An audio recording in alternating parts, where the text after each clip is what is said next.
I'm going to show you how to create an amazing, dreamy synth pad inside of Vital that sounds like this.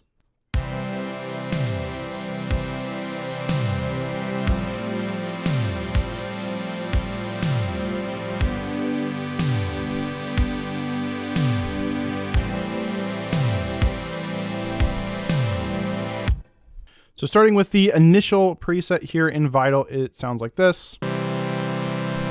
Not so great, but we are going to change that. But real quick, I just want to let you know that I have a free Synthwave drum sample pack that you can get in the description below, or go to orpheusaudioacademy.com/starter pack. And not only will that have a bunch of awesome 80s and Synthwave drum samples for you, but it's also got a couple of Synthwave guides and also links to a bunch of other awesome preset packs, including Serum preset packs, Vital preset packs, and more that I've found across the internet or that's been made by friends of mine.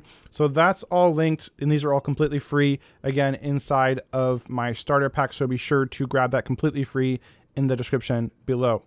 All right, let's go ahead and make this pad sound now. Inside of that pack also includes this Synthwave Vital skin as well that was made by my friend Alonzo at Synthwave Dojo. So definitely be sure to grab that. So the first thing you want to do is set up our oscillators. And you really just need two oscillators here. We're going to go to basic shapes for these and do two saw tooth waves here. I am going to add a third at the end that I'll show you in a second. That's kind of optional. But I just want to create a basic pad sound. This is all you need, is these two waveforms. And then when you're creating any kind of analog sound, we want to kind of detune these. So we're just going to grab this and kind of bring it down until we kind of hear a difference.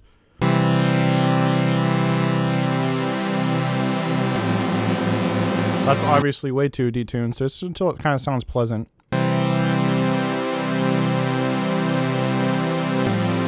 So like right about 13, I thought sounded pretty good. So we want to come over to the envelope here, and we're going to increase that attack a bit. So make it more pad-like. Pads tend to have a slower attack.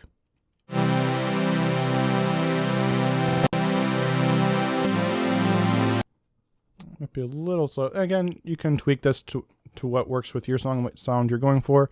We're going to bring that decay down a tad. And keep the sustain release about where they are.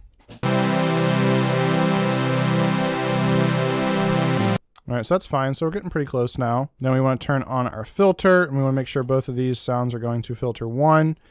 And I'm going to reduce the resonance here. We don't have to be quite extreme. We're going to have this be a 24 dB filter here, so it's a little darker, not quite as sizzly on top there.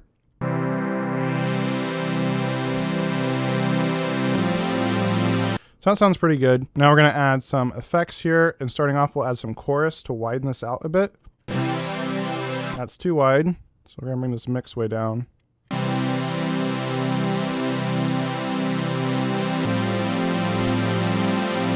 So just a touch there until you start to hear it. I'm going to just turn this volume down since it's clipping a bit. That's pretty good. Then we're just going to add a very subtle delay. Very short delay. So this again is just kind of widening it. It's not really going to be a delay. It's resting 2 seconds. And then we're going to turn this down.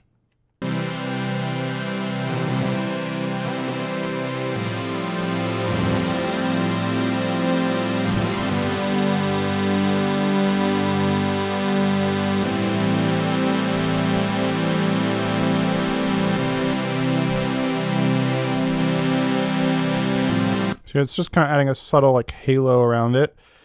And then we're going to add some reverb as well. And we're going to really cut the lows and the highs. We're just getting those mids.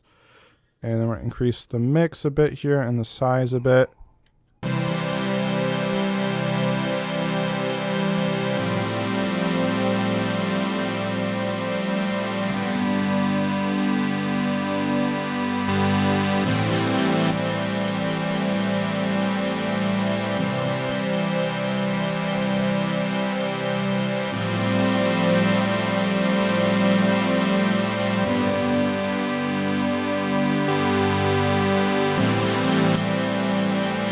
So it really depends on how far in the background you want it, because the more reverb you apply, it's going to sound in the background.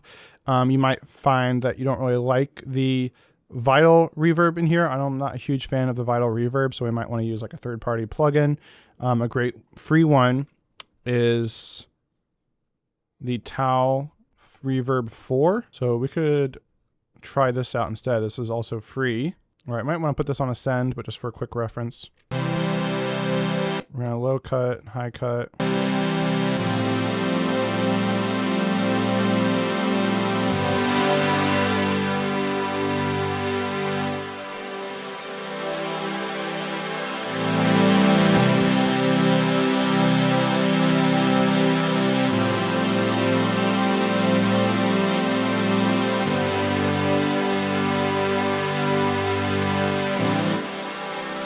That's if you want to make it more lo-fi sounding.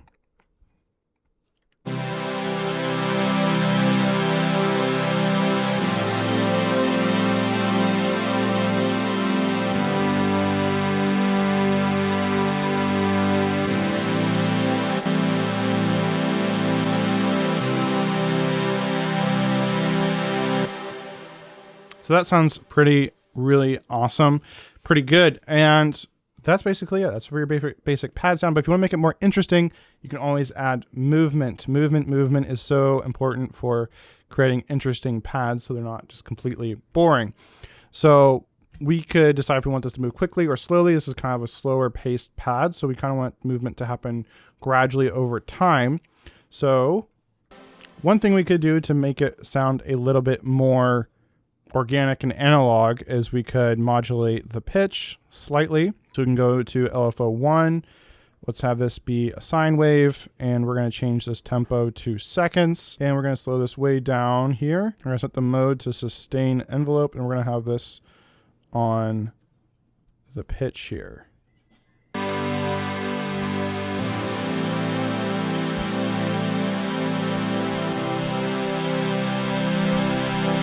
It's already making it a lot more lush and interesting, a little bit more complex. Big thing we can do here is add a LFO to the filter here.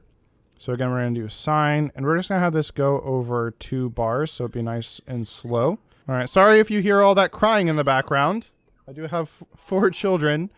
So we're gonna drag this over to the filter cutoff here, or the filter, I should say. And we're gonna hear it really evolve over time.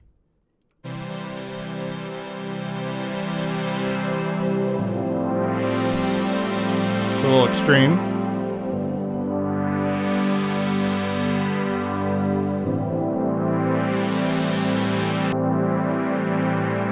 It's very nice. So just like that, you have a really awesome pad that would fit in a lot of songs. We can add even more movement to this if we want to. We could add a third oscillator here, and I'm just going to use, again, basic shape here, because you want to use these if you're trying to create more analog sound. I'm just going to use a triangle waveform here to keep it a little simpler. I'm going to turn the level down. I'm going to increase the pitch up an octave. So now we have this higher pitched sound on top.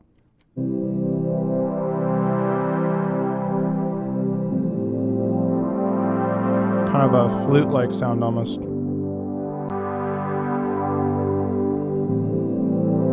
We're gonna have to go to filters 1 and 2. And to hear it better, I'm just gonna turn these off. So here's filter 2. I wanna cut out really all the low frequencies.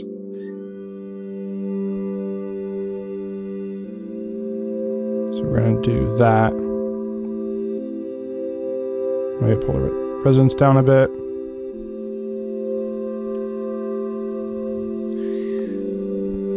I'm gonna have envelope 3 here doing a little bit more, might be a little bit more interesting. We're gonna do a sine again. And we're gonna keep the tempo where it's at, and we're gonna pull this onto the level.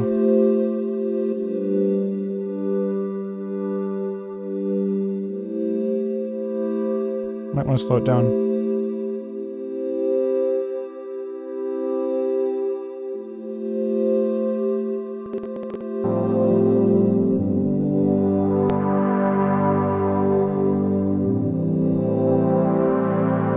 So now we have kind of like 2 different layers of motion going on at 2 different rates, right? Maybe you may or may not like that, right? If we don't like that, we could again apply this LFO2 to the level here.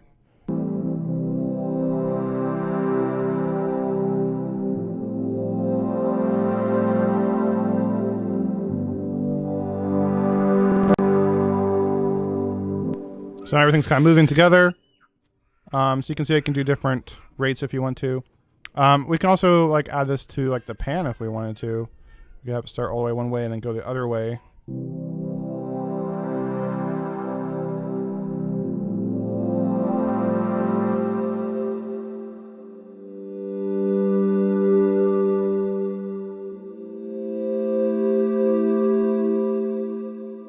So this adds more movement.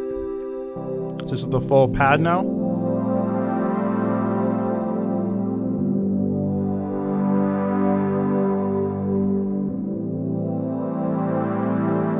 And if we turn off that top layer,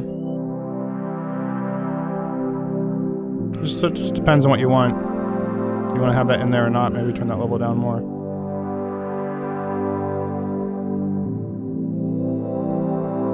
That's just one idea for how you can add more movement to your pad. So that is how you can go about creating a really dreamy synthwave pad. By the way, this lesson was sponsored by my synthwave course, Synthwave Mastery. This is my complete step-by-step system for creating professional quality synthwave music from home using the plugins and gear you already have. If you want to check this course out for yourself and learn more about it, just go to orpheusaudioacademy.com/synthwave. And now if you want to see how to create a synthwave bass sound, just check out the video on the screen right now where I walk through how to create a synthwave fat line bass sound inside of Vital, just like I did in this video. See you there.